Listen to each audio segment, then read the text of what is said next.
I grew up being exposed to science fiction with my father.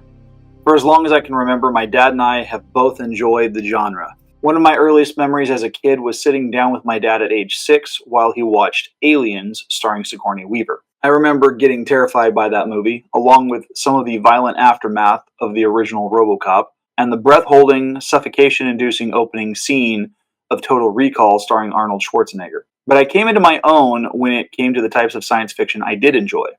After years of being terrified by the Aliens franchise, I finally sat down and watched through it, and I've come to appreciate it, as well as subsequent movies in the franchise. I've gotten into cyberpunk and some of those types of stories because the aesthetic and the morals set behind the plot and spectacle intrigued me. But then in 2001, just a few months after I returned home from a year abroad in Japan, I was introduced to something new. Something that was going to fill my fandom for the next 24 years, and it all started with a Gregorian chant that we have all come to know and love. A video game franchise that broke the mold when it came to first-person shooters.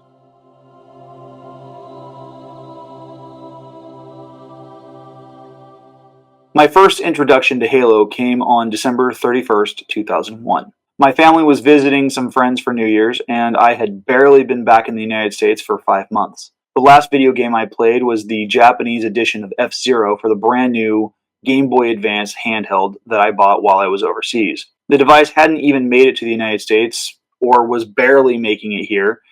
My friend Anthony had a brand new gaming console that made the previous models of the Nintendo pale in comparison. Initially, I thought it was stupid that the console had a built-in hard drive like a computer.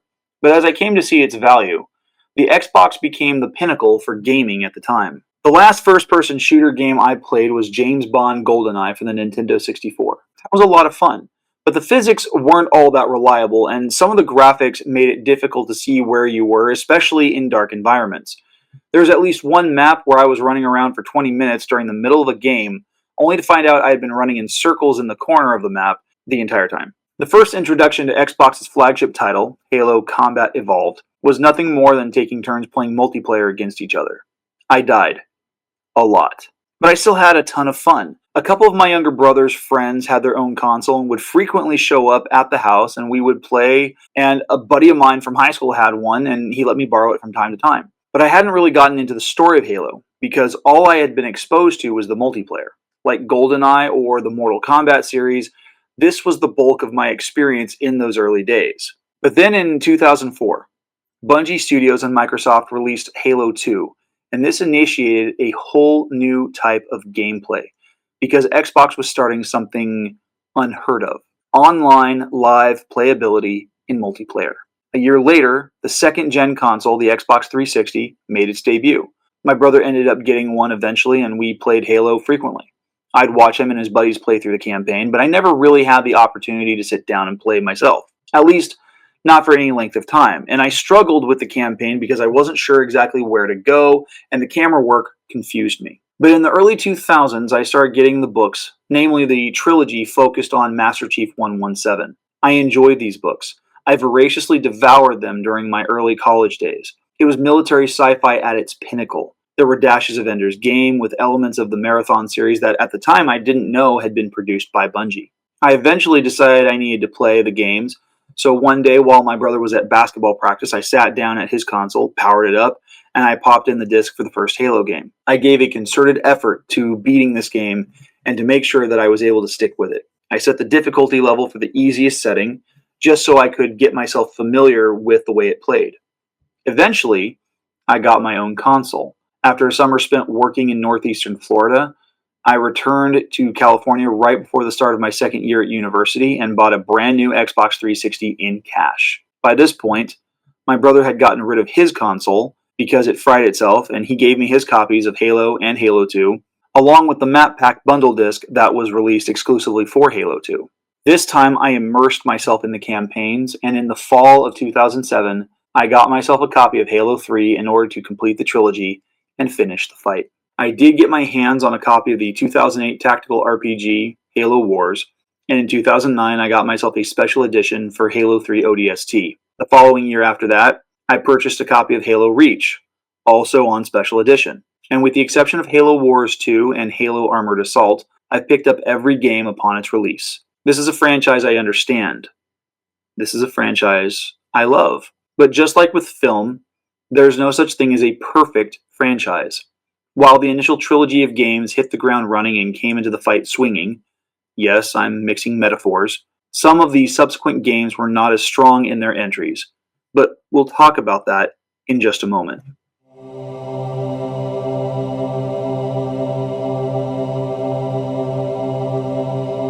Halo Combat Evolved hit the shelves as the Xbox's flagship title in the holiday season of 2001. The opening cutscene throws you into the middle of the action aboard the UNSC Pillar of Autumn, captained by Jacob Keyes. After making a random slipspace jump away from the planet Reach to avoid an attack from an alien hegemony called the Covenant, they find themselves in orbit over an artificial ring world construct, the titular Halo. But there are Covenant already here investigating the site, and they attack the Autumn, which carries Master Chief Petty Officer John 117, the supposedly last of the Spartan II super soldiers Earth created for its defense. John is woken from cryo to partner with the AI Cortana to defend the ship and save as many personnel possible, while Keyes enacts the Cole Protocol to scuttle the ship and prevent navigational data from being used by the Covenant to locate Earth. From there, players crash land on the Halo and continue the fight to get control of the ring. But midway through the game, you learn a terrible secret. Halo isn't just a weapon, it's a prison containing the parasitic Flood, capable of eradicating every sentient species in the known universe. This twist, midway through the story, was so captivating because it transformed a basic military sci-fi action story into a cosmic horror survival campaign, and the audience never saw it coming. It's still probably one of my favorite twists in fiction to this day. Eventually, the Chief detonates the engines on board the crashed Autumn, which ends up destroying the Halo to prevent it from firing and wiping out the Flood's food, which is all sentient species across 3 radii from Galactic Center. I'm not sure how to calculate that range. I'm no astrophysicist, but let's just say that's a lot of space to cover. The second game picks up on the heels of the first, with the plot starting within just a few weeks to a month after the events of Combat Evolved. Halo 2 begins with a joint story that dovetails midway through the game, only to branch off into separate directions. This was a novel concept because it gave players 2 different protagonists to follow, with Master Chief being one of them, and the other being Fel Fadam, who from here on out will be referred to by his title, the Arbiter. The exploration of both stories provides Chief with further understanding of the Halo array's function and capability, while the Arbiter is forced to reconcile with the fact that the Covenant's great journey is a religious obsession with firing the Halos and wiping out all sentience throughout the galaxy to kill off the Flood. The Covenant, meanwhile, is undergoing a huge civil war. The Prophets replace the elites with brutes, creating a religious schism, weakening their military arm. While Chief transports to the Prophet of Truth's Dreadnought, which is headed for Earth, and the Arbiter helps the UNSC fight off his brute rival, Tartarus, to prevent a firing of a second ring world, which leads us back to Earth and into the plot of Halo 3, which links Chief and Arbiter as a team fighting the Covenants and the Flood's push to locate the Ark, which is a Forerunner facility used for building the Halos, which is currently active in building the replacement for the ring Chief destroyed in the very first game. Eventually, they fire off the Halo in process, which wrecks it and the Ark. The Flood is wiped out, and Chief, as is the way of all Spartan 2s, is marked missing in action. But he and Cortana are adrift in the aft section of their escape ship. The next few games to come out take place before and during the events of the main trilogy. Halo Wars in 2008 was a bird's-eye real-time strategy game akin to Command & Conquer, with a story tying neatly into the lore. Then there was Halo 3 ODST, where you play as a rookie Helljumper, not to be confused with another game called Hell Divers, during the attack on Earth at the start of Halo 2. It's a first-person shooter game with more of a detective noir vibe. Then in 2010, we got Halo Reach, which places the player in the shoes of Noble 6, a Spartan 3 added to Noble Team right at the beginning of the fall of Reach, the event that was the prelude to the Pillar of Autumn's escape at the start of the original game. Here was a prequel that knew how to segue neatly into its original predecessor. Reach felt like the pinnacle of gameplay, specifically for the multiplayer experience. It took everything that had been added to previous entries and built upon it in some amazing ways, from the sandbox availability for Forge and being able to edit maps and game types to the varying armor permutations and customizations. Then 2 years later, in 2012, we got Halo 4, which takes place 7 years after the events of Halo 3. The story focused on Chief being awakened by Cortana from cryostasis because their ship came under scans from a mysterious source. It's revealed the ship drifted into the orbit of a Forerunner shield planet, Requiem, which was a massive Dyson sphere, an artificial construct built around a star, with the planet's surface inverted along the interior. This world houses the cryptum of the Forerunner Didact, who had been imprisoned inside it for trying to wipe out humanity during the Forerunner's original war against the Flood. Chief's mission to stop the Didact coincides with a more personal mission, to protect Cortana as she steadily unravels into rampancy, because she's outlived her expiration date.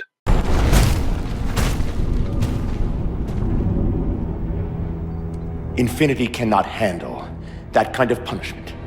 Not again. This isn't about us or this ship anymore. Sir, we've seen what the Didact is capable of. If we let him leave this world, humanity will be at risk. Look, I understand what you think you saw. Think? With all due respect, sir, I know what I saw. And with all due respect to you, soldier, I'm not willing to jeopardize my ship because of the hallucinations of an aging Spartan and his malfunctioning AI. Sir, what if he's right? Nav, as soon as we know we're airtight, I want a course laid into Cadet Station. Com, prepare a warning beacon.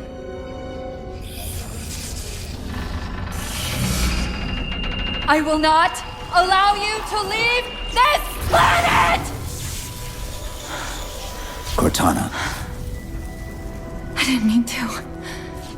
I didn't mean to do that. Commander Lasky, pursuant to Article 55 of UNSC Regulation 12-14572, I'm ordering you to remove that AI's data chip and retire it for final dispensation. I don't want to.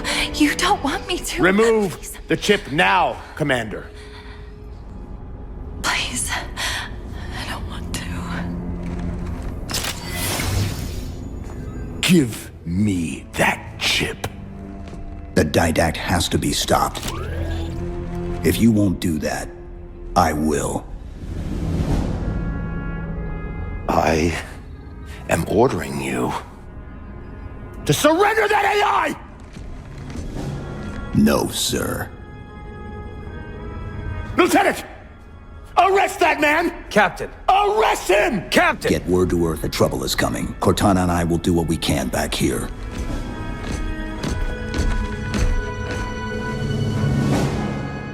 There was so much promise. The campaign had a decent story and deepened the bond between Chief and Cortana established in the first 3 games. It was also incredibly replayable. Like previous games, it had DLC or downloadable content. Instead of just maps, especially with the advances in Forge, this DLC came in the form of a second episodic campaign called Spartan Ops, as you play as a member of the Spartan 4 fire team from the UNSC Infinity sent to Requiem on various missions.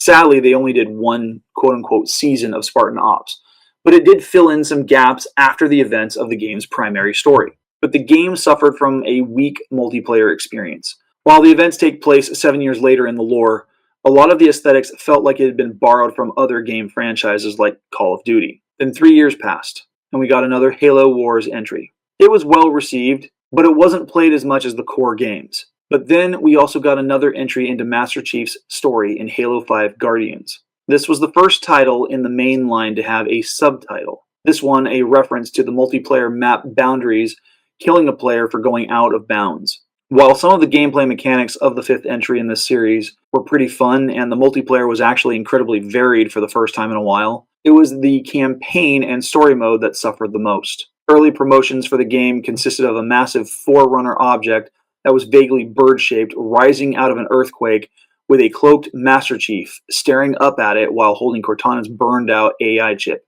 Then we were treated to a series of promotional videos of Master Chief and a Spartan 4 operative named Locke going head-to-head in 2 different advertisements. One where the Chief gained the upper hand, and one where Spartan Locke gained the upper hand. The tagline for the game was, "Hunt the Truth." Seemingly, the premise and the promise was that Master Chief had done something so inexcusably wrong and against orders that it prompted the UNSC to send an assassin to take him out.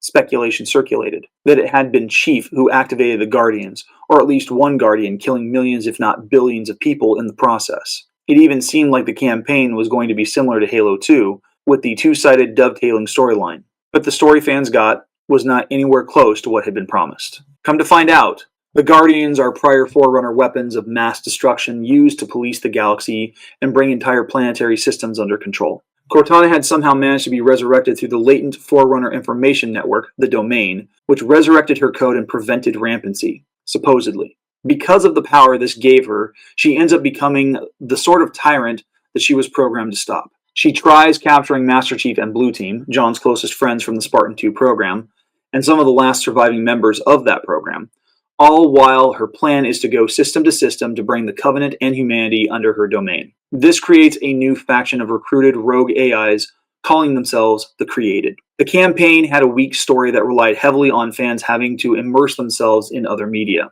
I'll come back to this in a moment. It also had one of the shortest campaigns of any Halo game. Of the 15 missions, only 3 focused on and allowed players to operate as Master Chief, which was a huge slap in the helmeted face for the central figure of the franchise.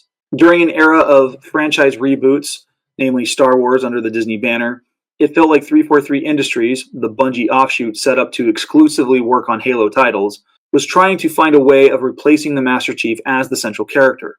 This did not go over well with fans, and so the franchise was on hold for 6 more years. Then, the 6th title was released in November 2021, releasing a multiplayer beta early access.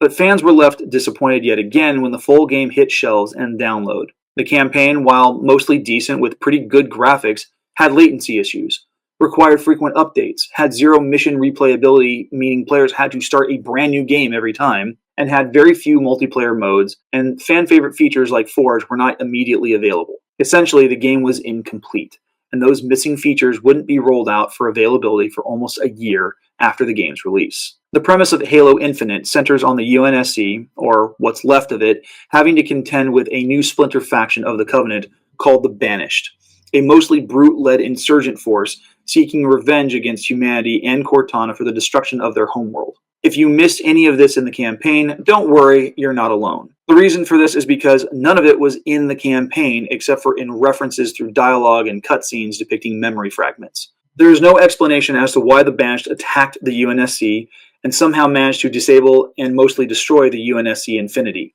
the ship that was frequently depicted in Halo 4 and sparsely in Halo 5.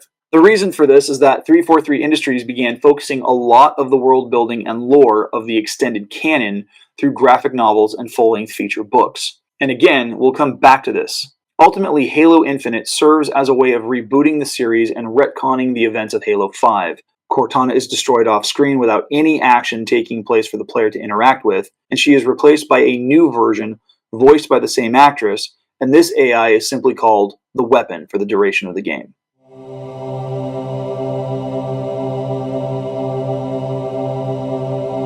As early as the mid-2000s, Xbox and Bungie Studios began launching book titles meant to fill in the gaps of the lore. The initial 3 books were titled The Fall of Reach, The Flood, and First Strike, respectively. This trilogy set out to help fans better understand the world that Master Chief inhabited.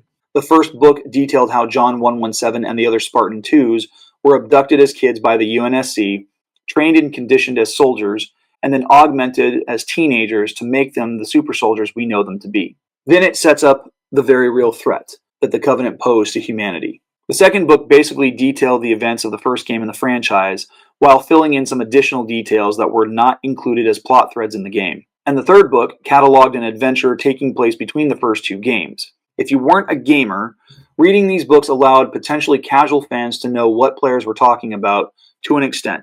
And as I mentioned before, the books and even some of the graphic novels were meant to simply fill in the gaps within the overarching storyline, without missing anything from the gameplay. But just before the launch of Halo 4, 2 trilogies of books were released. The first is the Kilo 5 trilogy written by Karen Travis, and the second was the Forerunner trilogy written by Greg Bear. Let's start with the latter. Bear's trilogy, which includes the titles Cryptum, Primordium, and Silentium, takes place 100,000 years before the events of the main games and introduces readers to a series of characters alive during the galactic reign and subsequent collapse of the Forerunners. Some of the events from this trilogy are recounted in Halo 4. Then there was Travis's Kilo 5 trilogy, which includes the titles Glasslands, The Thursday War, and Mortal Dictata. These books take place between the events of Halo 3 and Halo 4, and introduces readers to characters and elements that would come into play during the events of Halo 4 and Halo 5 Guardians. The primary protagonists are the trilogy's titled Black Ops team,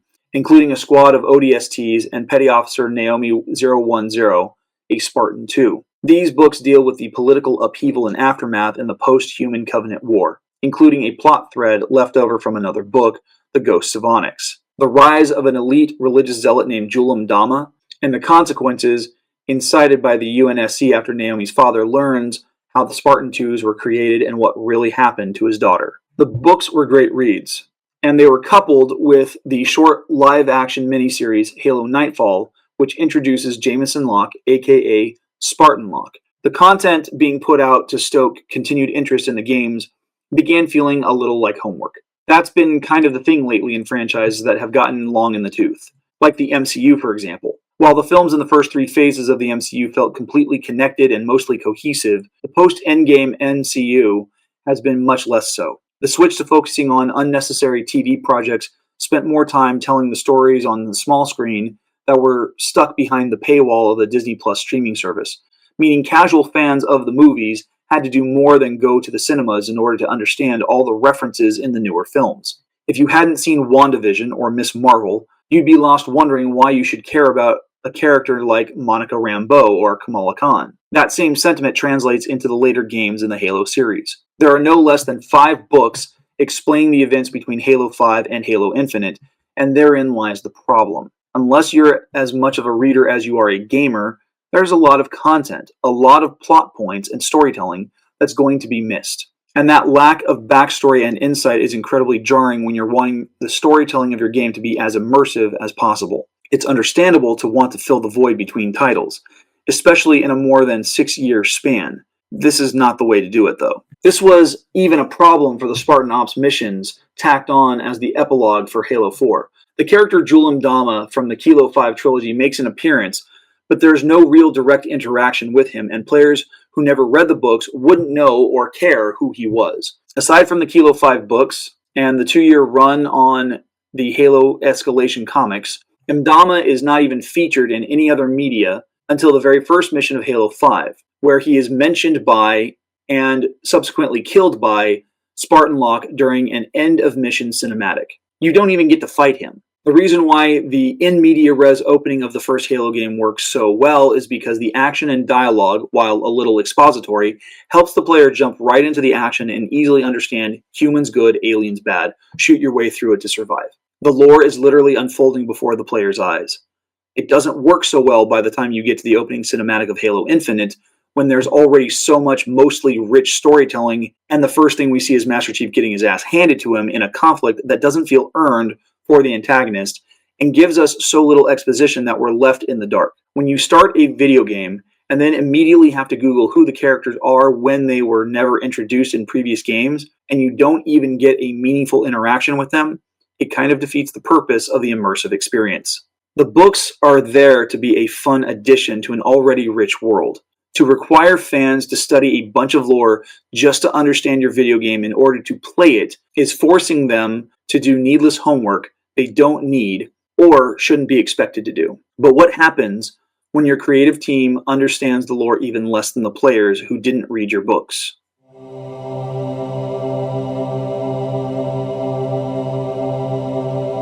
For years, there was talk about some kind of Halo cinematic or television experience in the works. While the games themselves are incredibly cinematic already, there has been big plans to transfer the success of the games into a live-action adaptation or some way, shape, or form. Around the time of 2007, in the release of Halo 3, Peter Jackson and his team at Weta began working on pre-production materials for a live-action adaptation. Jackson was sent to executive produce, and he tapped up-and-coming director Neil Blomkamp to helm the project.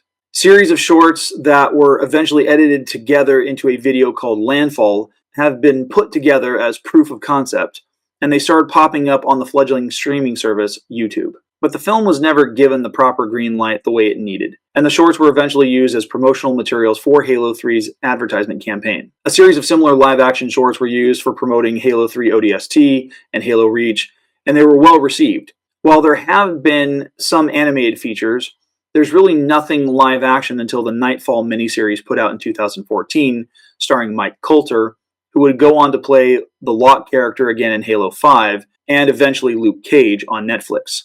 But just before the pandemic, there was news that Steven Spielberg was getting involved, and he became an executive producer on what is now the Halo TV series that ran for 2 seasons on Paramount Plus before being canceled and is now available on Netflix for binge watching. The concept had so much promise. Speculation abounded, making longtime fans wonder when the series was going to take place and what kind of characters we would see. How would the series fit in with the rest of the lore and established canon? When the series was finally launched in 2022, audiences got their answer and it wasn't pleasant. The series was entirely disconnected from the games and the books and the lore and the established canon. Familiar characters like Captain Jacob Keyes, his daughter Miranda Keyes, Master Chief, Cortana, Dr. Catherine Halsey were present, but they had been completely changed from their original iterations. 2 notable character absences, including Chief Petty Officer Franklin Mendez, who helped train the Spartans, and Sergeant Avery Johnson, who was kind of like Chief's ride or die through the first 3 games, were completely missing. I won't be touching on some of the race swapping that went into the casting choices because it's unnecessary and arbitrary. But the first mistake was how the characters were incorporated into the series. The show starts off at the height of the Human Covenant War, but spends far more time focusing on the interpersonal and political issues happening within the UNSC, pushing that conflict to the forefront of the story, meaning the Covenant more or less takes a backseat in a series where they should be the primary antagonists. Instead, everything plays out like a super futuristic version of Game of Thrones, probably to save on effects costs because of all the CGI necessary to bring the various members of the Covenant to life. Instead, audiences are introduced to a human character, Maquis, who lives among the Covenant and is touted as some blessed being because she can interact with Forerunner technology. Captain Keyes isn't in command of the Pillar of Autumn. Miranda isn't in command of the In Amber Clad. And Master Chief was taking off his helmet and armor in almost every episode. The justification for this was that Pablo Schreiber was the most well-known actor in the cast, and it helped audiences familiarize themselves with Halo's story by connecting with the main character, and to do that they needed to see his face. This justification is utter bullshit. It comes from a team of creatives who deliberately disregarded the games, books, comics, and other lore elements on file at the 343 Industries offices, so they could do their own thing regardless of fan backlash. Shows like The Mandalorian and films like 2012's Dread proved that having your lead character's face covered does not lean towards failure. While Dread was not the commercial success Lionsgate films hoped for, it's become a cult classic because its director and its star's commitment to the character constantly leaving the helmet on. According to Carl Urban, who played Dread, it forced him to do more acting with his chin and mouth since the majority of his face was covered the entire duration of the film. Not only that, they shoehorned in an unnecessary romantic and sexual subplot involving Chief and Maquis, and made the relationship between Chief and Cortana antagonistic for much of the first season. These decisions don't serve the story, they derail it. Throughout the games and other media, Cortana is the closest thing Chief has to a romantic partner. He fights to protect her, and she does everything she can to help him. So when she slips into rampancy and ultimately sacrifices herself to protect John from dying while stopping the Didact in Halo 4, the loss felt by Chief and whoever's playing as him feels earned. To see her become an antagonist in Halo 5 is painful and confusing because she's become this goddess of death. And the grief and disconnection John feels in interacting with the weapon in Infinite is a struggle because he's missing an important piece of his life. The third misstep of the show is taking too long to get to the core conflict of the franchise. For a show called Halo, there is very little to no encounter with a Halo installation until the end of the second season. The show should have spent the first season dealing with the events leading up to the fall of Reach, merging elements from the Eric Nyland novel and the Reach video game to tell a cohesive story, ending with Chief, Cortana, Sergeant Johnson, and Captain Keyes escaping Reach in the Pillar of Autumn and arriving at Halo Installation 04. The second season would then pick up immediately where Season 1 left off, with a live-action retelling of the first game, incorporating some minor scenes from the novelization written by William C. Dietz, as filler in between main missions. Had the series not been a part of the Halo franchise, or staying within the franchise and dealing with a different group of characters during the same timeline, that would have been a more acceptable offer, because it would have, like the books and graphic novels, given fans an idea of what was happening in other parts of the Human Covenant War. At the very least, each episode could have been a standalone vignette similar to the short stories seen in the Halo Evolutions and Halo Fractures anthologies. But that also isn't what we got, and it shows.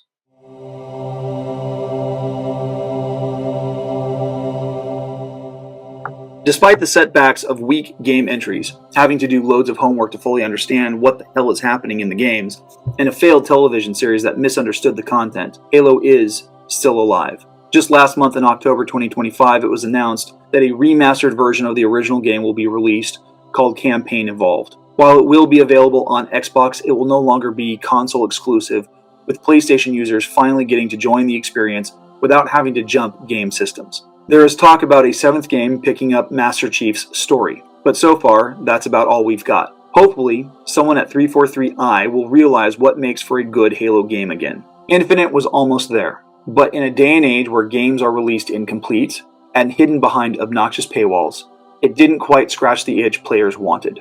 If you'd like to support more content like this, consider becoming a channel supporter on Patreon, Teespring, or Cash App. Please like and subscribe, and we'll find each other again in the fiction.